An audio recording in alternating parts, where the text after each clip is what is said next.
반갑습니다. 이정입니다. 암 영상에서 사람 사랑의 길에 대해서 알아보았는데요.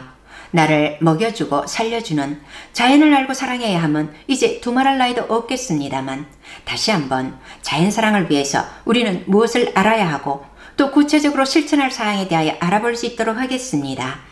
인간은 육식동물과 같이 송곳니가 발달한 것이 아니고 채식에 적합한 어금니가 발달했고, 장은 육식동물보다 길이가 길기 때문에 육식을 하게 되면 장시간 음식이 장에 머무르게 된다고 합니다.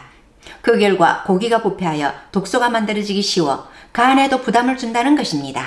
그러니까 인간은 본시 육식동물이 아니라는 말이지요. 소크라테스는 만일 우리가 육식을 계속 추구한다면 행복을 얻기 어렵고 그로 인해 올바른 사회도 이룩할 수 없게 된다고 했고요. 부처님은 채식주의자가 되는 것은 곧 열반에 다다르는 물줄기에 합류하는 것이다 라고 하셨답니다.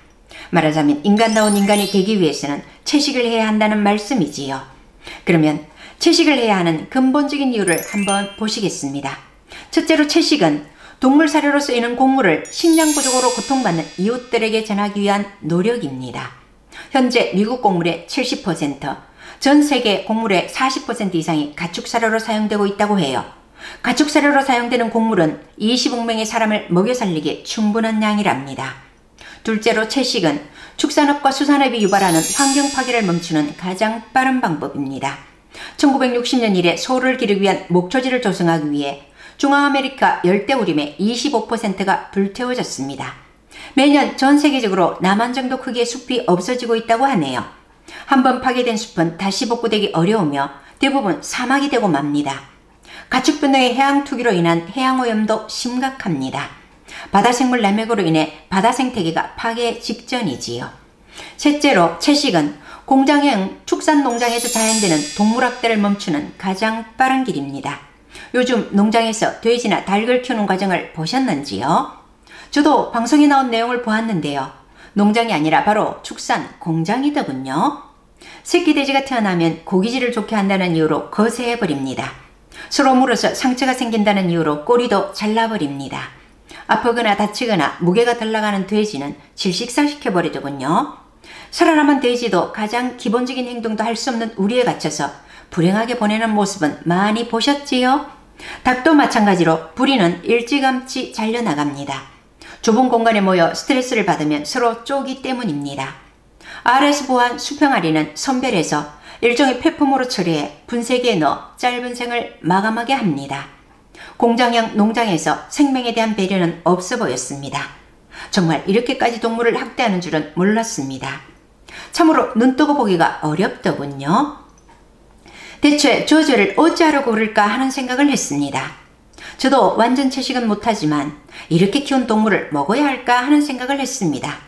우리가 먹을 때는 별 생각 없이 먹을 수가 있는데 알고 보면 육식을 한다는 자체만으로도 죄라는 생각이 들지 않는지요? 인간이 정말 무서운 동물이라는 생각까지 했습니다. 갑자기 육식을 완전히 끊기는 어려울지라도 최소한 즐기지는 말아야 하지 않을까요?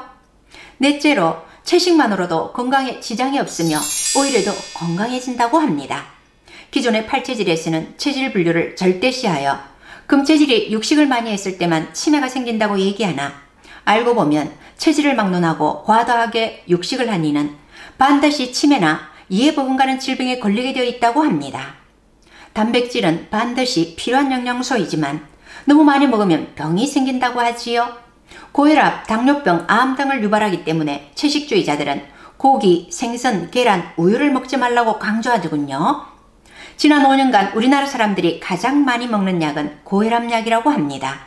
성인 3명 중 1명이 앓는 국민병 고혈압은 바로 육식을 많이 해서 동맥경화증이 생기기 때문이지요. 동맥경화증은 약이 없고 음식으로 고칠 수밖에 없다고 하네요. 바로 육식을 최소한도로 줄이는 것이지요. 완전 채식은 어렵지만 채식을 주로 하고 육식을 최소한도로 하는 정도는 건강을 위해 얼마든지 노력해볼 만하지요. 또 지금 우리가 먹는 동물들의 사료에는 항생제도 많이 들어있고 동물들은 죽을 때 독을 많이 품기 때문에 탁한 기운이 아주 많은 거 아시지요? 또 채식한다는 것 자체만으로도 사랑의 실천이라고 할 수 있습니다. 아까 말씀드린 채식을 해야 하는 이유 중 세 번째까지가 바로 사랑의 실천이지요. 그래서 굳이 어디 나가서 자원봉사를 하거나 기부하지 않아도 될 만큼 사랑을 실천하는 것입니다. 이보다 더 쉬운 사랑법이 어디에 있겠습니까? 채식의 말로 쉬우면서도 큰 사랑의 실천이라는 말씀을 드리며 이만 인사드립니다. 구독과 좋아요 눌러주시면 큰 힘이 됩니다. 고맙습니다.